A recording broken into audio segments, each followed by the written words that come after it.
credit unions we're getting very close to 140 million members in the United States. And so I would think we would see more of an impact of credit unions at a show like this than we do. And I'm very pleased to be here. I worked in Washington, D.C. for 4 years before I came to Schools First a little over 10 years ago. And we used to say all the time that credit unions are the best kept secret in financial services. Some of the conversations I had at the White House in Washington were around, if what you tell me is true about credit unions, why isn't everyone a member of a credit union? Exactly. Why isn't everyone? I mean, we are not-for-profit. We provide our members, we think, a better deal. You can run the members, and they prove that credit unions are a better deal because we're not-for-profit. We can provide better rates on savings and better rates on loans and fewer and lower fees. I didn't do a marketing pitch, but my point is, we are a significant part of the financial services marketplace, and it doesn't always seem that way.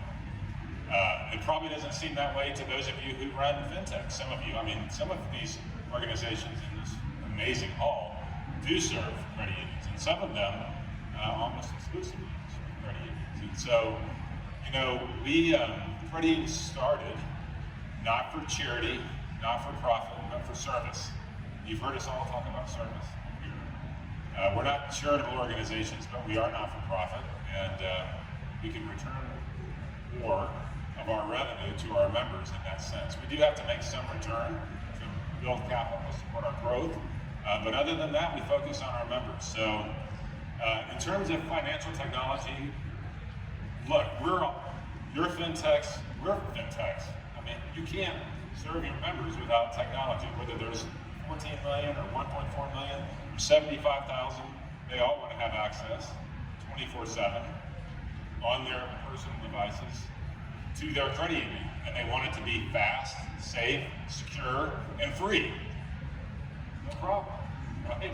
So we rely on our partners, our financial partners, on TrueStage and other important partners. You're absolutely right. I mean, we are trying to get away from the homegrown solutions to problems and rely more on partners whose expertise is building systems that are fast and safe and secure. They're not free for us, but they have to be free for our members. So it's absolutely essential. We're fortunate to have a younger membership. I'm guessing maybe everyone probably knows too, because you have a lot of young people joining. The average age of a Schools First member is 41, so about 10 years younger than the national average. The average age of a new member is in the early 30s. So that's a great part of our future. But it's not just about Schools First, it's about the credit union movement. That's something we'll find. We are a close-knit group of people because we have to work together to make sure that we're all successful. And we all have a stake in how other credit unions are doing, whether it's how we're regulated, how we're insured, which is collectively with the backing of the government. We have national share insurance, deposit insurance, but it's structured a little bit differently for credit unions than it is for banks. So again, take a look at the credit union movement. It's significant. We're serving a lot of people, and we're changing people's lives literally every day through financial services. Yeah, and I want to add, when you think about that collective unit, you think about the members we're serving, it started, as you mentioned, in a certain field of membership, right? And it was all based upon a common bond. I worked with you, so we had a credit union for our employer.